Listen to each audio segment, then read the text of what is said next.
akan bergabung bersama kontributor Metro TV, teman-teman, di lokasi penampungan anggota Gavatar di Kodam 12 Tanjung Pura di Kuburaya, Kalimantan Barat. Selamat pagi, Aswandi. Ya, Aswandi sudah bisa mendengar suara saya?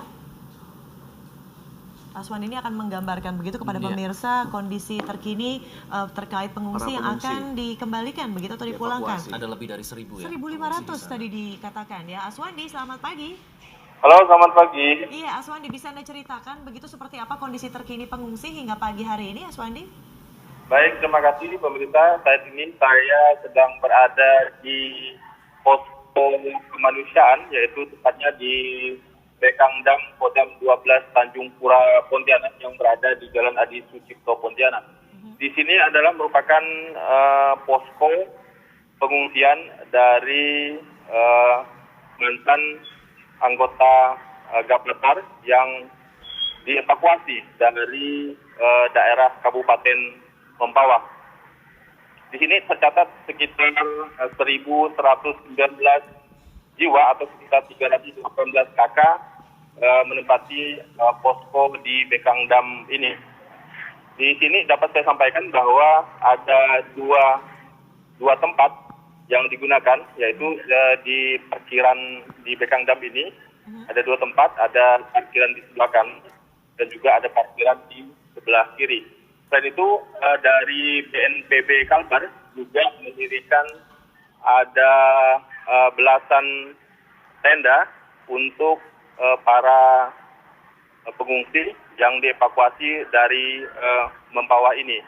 Berdasarkan pengamatan saya, memang selain orang dewasa, juga banyak anak-anak dan ibu-ibu yang tidur melantai dan di ruang terbuka di Bekangdam Kodam 12 Tanjung Pura ini. Di sini tadi menurut pengamatan saya, mereka pagi ini mereka dibagikan nasi bungkus oleh panitia. Selain itu juga saya lihat ada dapur umum juga. Nah, memang sekilas saya lihat memang kondisi mereka mendapat perhatian khusus dari pihak pemerintah maupun dari pihak Kodam 12 Tanjung Pura. Nah, memang sekilas memang saya melihat bahwa anak-anak kecil sangat banyak di sini. Boleh dibilang secara persentase mungkin 40% banyak anak-anak dan wanita. Ya, Nah, dapat juga saya sampaikan, selain di Bekangdam ini, Kodam 12 Tanjung Pura dan pemerintah Provinsi Kalbar juga telah menyiapkan yaitu Kompi B8 di Wanara Sakti di Jalan Adi Sucipto ini juga, yaitu pengungsian dari Kuburaya, tepatnya di daerah Desa Limbung. Nah, itu ada sekitar 81 jiwa atau sekitar 56 kakak. Nah, berdasarkan informasi yang saya kumpulkan, selain Kuburaya dan Mempawah, juga ada sekitar 523 atau sekitar 140 kakak dari Ketapang dan Galing Utara.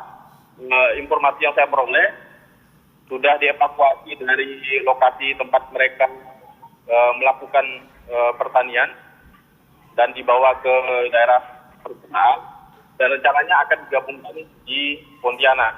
Selain itu juga di Sintang ada sekitar 45 orang. Baik, Rencananya Aswandi. mereka ini ditampungkan di Pontianak dulu, baru selanjutnya akan diberangkatkan ke daerah asalnya masing-masing. Informasi yang sementara ini mereka akan diberangkatkan dengan menggunakan kapal KRI yang berangkat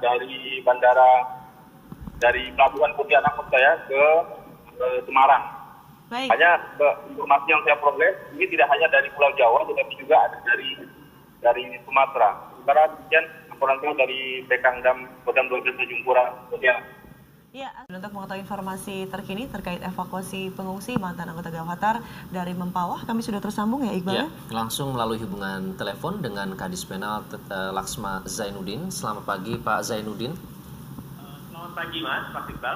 Iya, Pak Zainuddin, bagaimana rencana evakuasi para pengungsi di Mempawah sejauh ini, Pak? Betul, Mas. Jadi sesuai dengan instruksi pimpinan TNI dalam membantu pemerintah Kalimantan Barat, TNI Angkatan Laut mengerahkan 3 KRI, yaitu yang pertama adalah KRI Gilimanuk. yang pagi ini rencananya jam 8 pagi standar di Pontianak.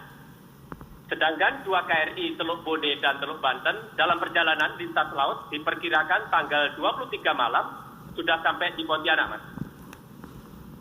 Oke, Pak Zainuddin, ini koreksi saya jika saya salah, Pak. Tapi rencana awal ini sebetulnya ada 2 kapal ya, Pak, untuk mengevakuasi. Kemudian selanjutnya ada 3 kapal. Apakah ada penambahan jumlah pengungsi yang terpantau, Pak? Perkembangan pengungsi terakhir yang kurang lebih adalah 1.500 orang, Mas.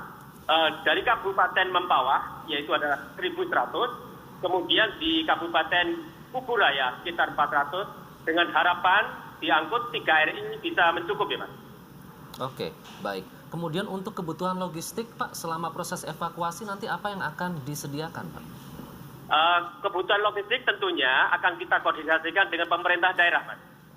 Kita menyiapkan logistik yang terbatas di atas kapal, namun nanti kita koordinasikan dengan pemerintah daerah sehingga bisa sampai ke tujuan, Mas, dengan aman, Mas. Oke, Bapak, ini terlihat di video, Pak, cuaca buruk di sana. Apa kebutuhan yang akan disediakan terkait dengan cuaca buruk selama proses evakuasi, Pak Zainuddin? Yang pertama tentunya adalah bahan pokok makan, Mas. Kemudian yang kedua adalah mungkin jaket atau mungkin selimut-selimut yang diperlukan untuk di atas kapal, Mas. Termasuk di situ adalah air minum untuk dalam perjalanan sampai menuju ke Jawa Tengah maupun Surabaya, Mas. Selama proses evakuasi, apakah ada prioritas, Pak? Misalnya nanti perempuan dan anak-anak akan didahulukan atau bagaimana prosesnya nanti? Tentunya itu adalah prioritas dari pemerintah daerah, Mas. Yang diutamakan adalah mungkin anak-anak dan ibu-ibu, yang lainnya mungkin menyesuaikan yaitu adalah laki-laki dewasa, Mas. Oke, kapan kapal ini akan tiba di tujuan, Pak? Kemudian apa nanti yang akan dilakukan oleh pihak TNI AL di sana saat menyambut para pengungsi ini? TNI Angkatan Laut menyiapkan angkutan, Mas, yang pagi ini sudah standar di Pontianak. Kemudian nanti debarkasinya di Surabaya maupun di Semarang akan kita siapkan, Mas, baik itu dengan kendaraan-kendaraan sehingga para pengungsi bisa sampai dengan ketujuan. Tentunya kita koordinasi dengan aparat terkait, Mas.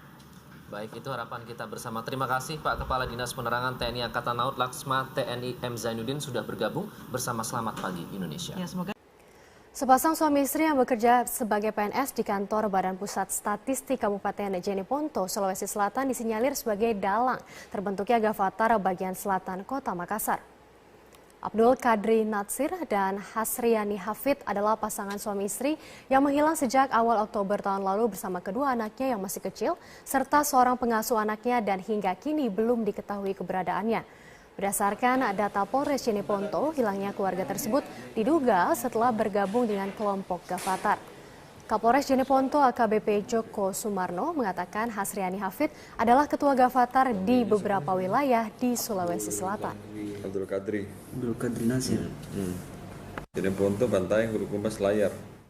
Itu informasinya. Jadi informasinya istrinya juga sebagai pengurus dan membawain ketua di wilayah selatan. Daerah-daerah mana saja? Meliputi Goa, Takalar, Jeneponto, kemudian Bantaeng, Selayar, dan Bulukumba. Kepala Dinas Penerangan Angkatan Laut Laksma TNI M. Zainuddin mengatakan, sesuai dengan instruksi Panglima TNI, 3 kapal Republik Indonesia atau KRI dikerahkan untuk mengevakuasi ribuan pengungsi Gavatar. Seluruh mantan anggota Gavatar akan dibawa dari Pontianak menuju Semarang dan Surabaya untuk selanjutnya dipulangkan ke daerah masing-masing. Data terakhir yang kita terima pengungsi sampai tadi siang kurang lebih sekitar 1.500-an orang, sehingga diharapkan dengan 3 KRI tersebut bisa terangkut.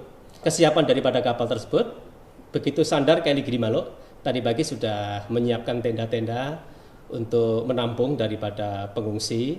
Kemudian di KRI Teluk Banten dan Teluk Bone juga sudah disiapkan dalam perjalanan ini.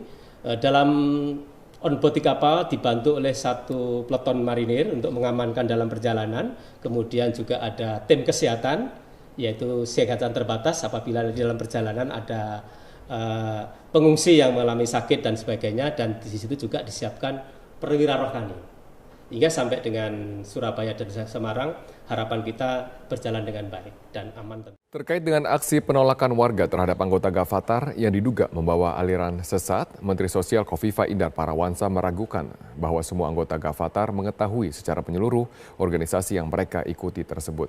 Kofifa meminta agar pemerintah daerah hingga tingkat desa lebih mengutamakan tindakan persuasif jika ada kelompok yang berbeda keyakinan dengan yang dianut warga untuk menghindari terjadinya konflik antar warga.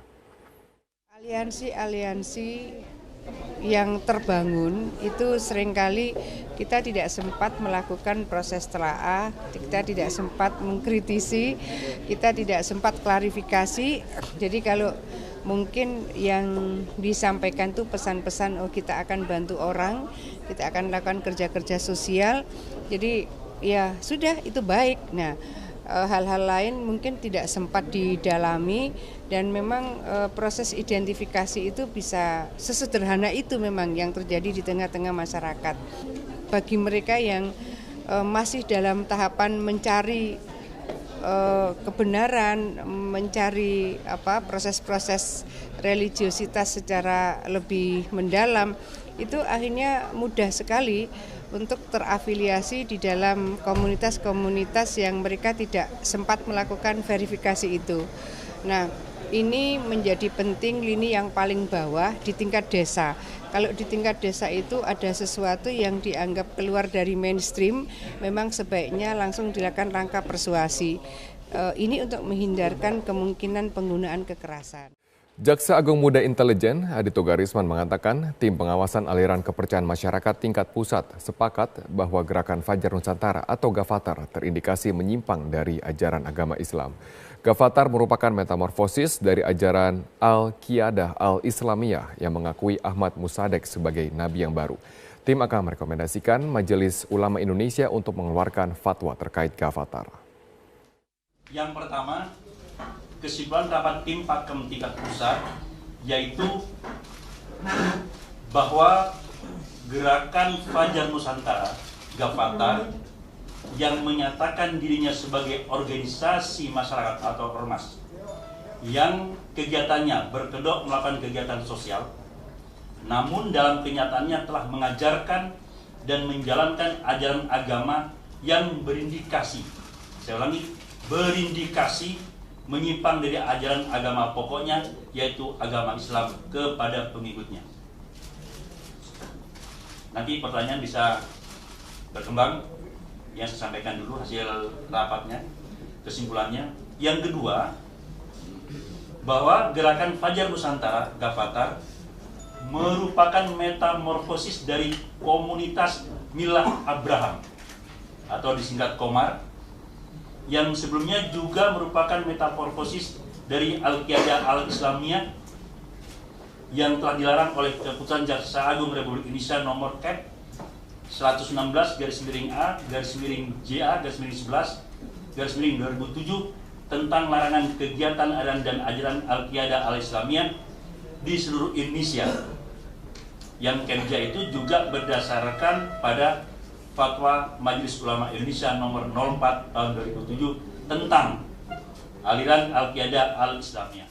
Rifai, apakah semua anggota ex-Gavatar menerima tentang rencana pemerintah untuk mereka segera dipulangkan ke daerah masing-masing di Pulau Jawa?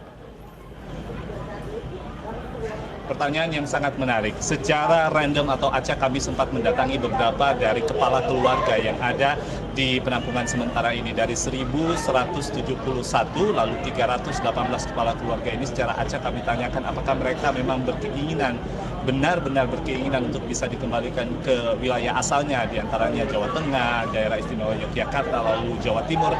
Ada beberapa yang mengatakan masih ragu-ragu dan sebenarnya belum mengetahui secara menyeluruh prosedur pemulangan atau evakuasi yang akan dilakukan oleh pemerintah setempat. Saya bersama dengan beberapa kepala keluarga yang di rekan-rekan media, ada Mas Haji atau tepatnya ada Mas Haji atau tepatnya. Kalau tadi pertanyaannya, adakah keinginan yang sebenarnya dari teman-teman ini untuk kemudian bisa dipulangkan ke wilayah asal di Pulau Jawa, apakah benar demikian atau tepatnya seperti apa? Ya, kalau dari kawan-kawan yang di sini sama sekali tidak ingin ya dipulangkan ke Jawa. juga? Ya, karena justru yang pertama kalau kita dipulangkan ke Jawa justru akan itu bukan solusi kami, justru akan mempunyai dampak sosial yang lebih besar nantinya di sana. Dan dari kami di sini kan hampir semuanya di atas 90% sudah menjual aset-aset mereka yang di Jawa. Ada rumah maupun usaha pun sudah ditinggalkan, pekerjaan pun sudah ditinggalkan seperti itu. Oke, Mas Haji, lalu yang menjadi pertanyaan berikutnya adalah tidak ada lagi solusi yang lain dari pemerintah, kita bisa katakan secara regional saat ini pemerintah daerah untuk sekedar memulangkan kawan-kawan atau saudara-saudara warga Gavatar ini ke wilayah asal. Apa yang kemudian akan dilakukan di sana? Ya, kita tidak memikirkan untuk melakukan apa di sana karena memang kita sama sekali tidak punya rencana di Jawa nanti seperti apa, kita belum tahu. Lalu yang sudah ditinggalkan di beberapa wilayah di Kabupaten Mempawah, apa yang Anda ketahui informasinya saat ini? Apakah aset-aset tersebut hanya sekedar terbengkalai atau seperti apa? Ya, untuk aset-aset yang terutama yang ada di lahan semuanya sudah terbakar. Masih ada beberapa aset yang sempat kami titipkan ke warga juga ada seperti itu. Pihak kepolisian juga untuk bisa diamankan. Tapi seluruh rumah dan isinya terutama pakaian dan peralatan-peralatan lainnya udah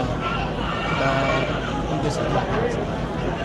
Jadi kami turut berduka atas kondisi tersebut dan nanti kami akan menggali lebih dalam di program selanjutnya terkait dengan kondisi teman-teman di sini dan kemudian juga apa harapan selanjutnya. Mas Haji, terima kasih dan demikian Robert Haryanto, kami kembalikan ke studio.